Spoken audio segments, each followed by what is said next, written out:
Okay, magandang umaga sa lahat. Magandang umaga po. Maaari ba kayong tumayo at binibining Josephine, maaari mo ba pagunahan ang ating panalangin?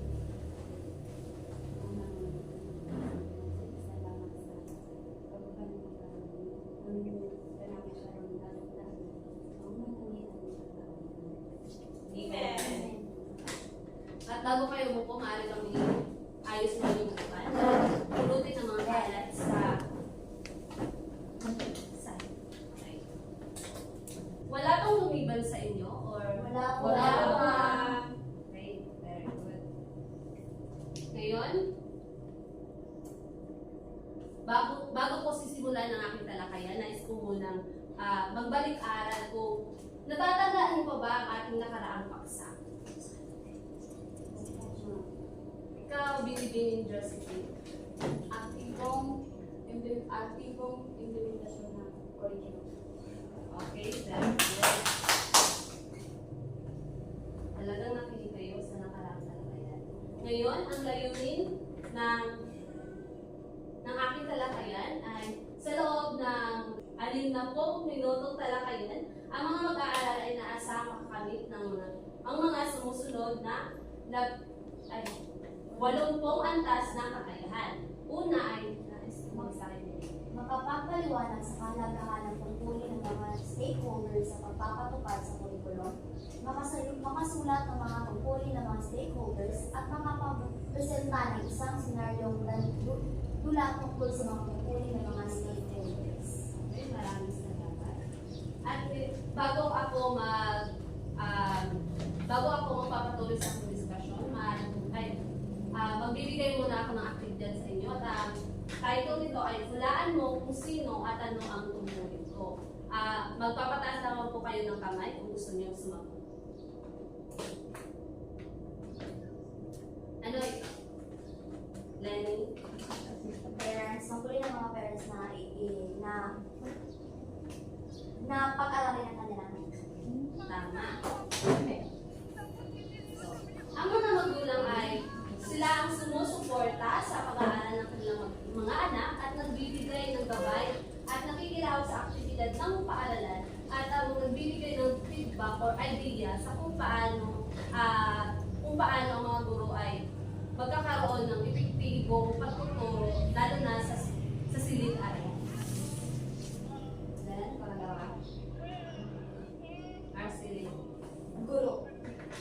Ano ang tungkulin ng Ang guro? tungkulin ng guro ay kailangan nagtuturo ng mga mag-aaral ng mga sila rin ay nagbibigay ng isang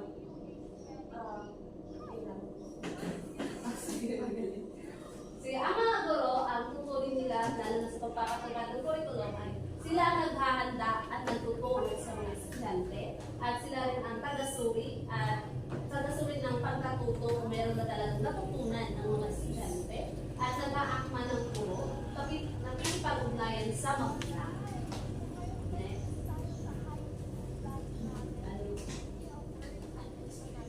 administrator. Ano ang tungkulin mo? Ang tungkulin nila ay sila yung nagkapagpatupad ng curriculum. Maraming salamat.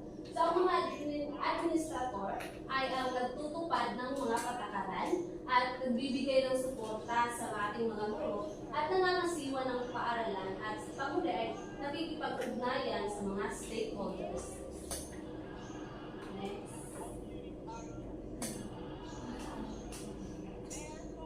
Lenny? Arcelie? Paaralan? Pamahalaan. Ng pamahalaan. Ito. Ay. Madel. Para sa akin ang tungkulin ng pamahalaan sila ang gagawa ng batas at sila ang gumagawa ng curriculum at ipinapadala ito sa mga administrator upang ibahagi ito sa mga guro at mga guro naman ang nagpapatupad na o nag-iimplementa ng isang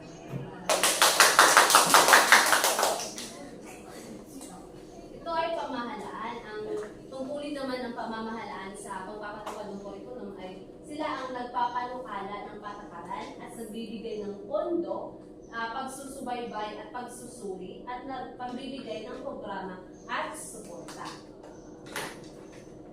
So ngayon, dumako na tayo sa ating paglalakad.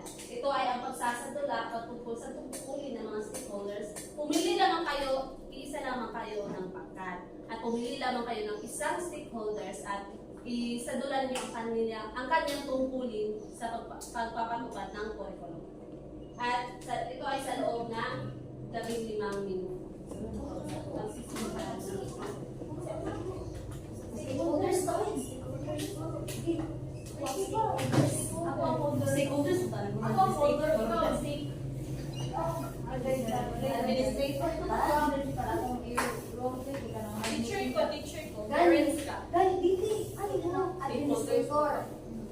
Ikaw na ang pwede ka na meeting. Sige, nag-meeting tayo. Ako din na. Ako din ang Okay na ba? Guro ba? Guro ba ni? Diyan ka kasi ako sa amin. Meeting man lang. Kaya naman ang mag-indok. Unsa na si ate? Principal. Principal ka. Kaya hindi makakalisan. Wala pang sa ako. Wala na script work mo. Wala na, meron tayong bago. Dami explanation. Wala may papatupad sa paanan. Wala. Wala explanation. Sa tuman po, ayun po po natin. Wala mang Ayun na, ayun na. Sige, ito ay isang pansaklan. Mag-aaral na yung mga meron tayo sa bago. Ano lang po kami, no? Sige, ito lang. Sige, para sa kaalaman ng lahat, ay mayroon tayong panibagong binubong curriculum ngayon. Ano yung masasabi? Sabi ko, ito Sa paanong paraan nag-ibig naman ako? Dahil natutulungan ng mga nakikita ko at na-obserbahan ko sa aking anak na pinapaaral ko sa inyong paaralan ay nakikita ko ang kanyang development at improvement na kung saan resulta ito ng inyong bagong curriculum na ipinapatupad sa inyong paaralan. Yan lang. bigyan na namin yung sarili ng barangay. Okay, dumako naman tayo sa ating pagtataya or evaluation. Kumuha kayo ng isang tapat na papel. Ito lamang ay 5 katanungan. At isulat ang okay kayo kung ang pangungusap ay tama. Yes, ma'am. At outside naman kung mali. Sige, ma'am. Question. Sige, Babasahin ko lamang ang mga katanungan since ito lamang ay napakadali. Wait lang po, ma'am. Sabihan niyo ko pag handa na kayo. Okay. Okay kayo. Outside. Outright life. Naman po mali. Outright.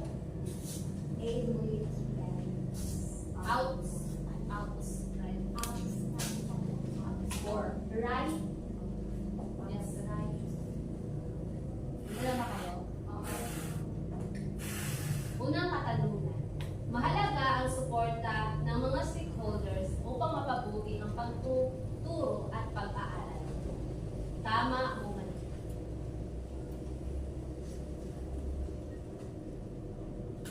Tapos na ba? Pangalawa, dapat gampanan ng maayos ang mga tungkulin at responsibilidad sa tamang pagpapatupad ng curriculum.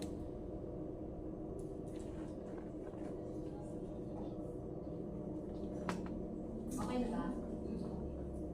Dapat aktibong makisali at makipagtulungan ng mga stakeholders sa proseso ng implementasyon ng curriculum.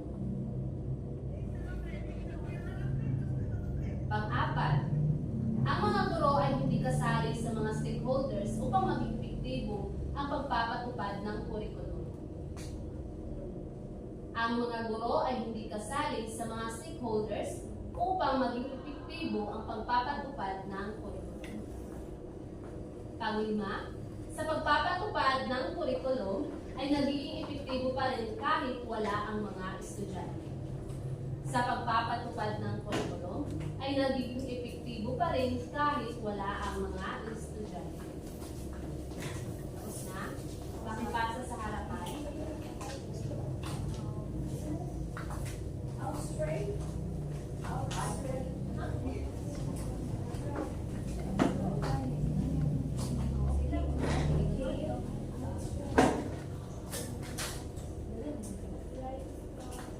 Ngayon, bilang inyong takdang aralin, nais kong sa isang buong papel, magsulat kayo ng refleksyon at pagnilay-nilay o pagnilay-nilay tungkol sa ating talakayan.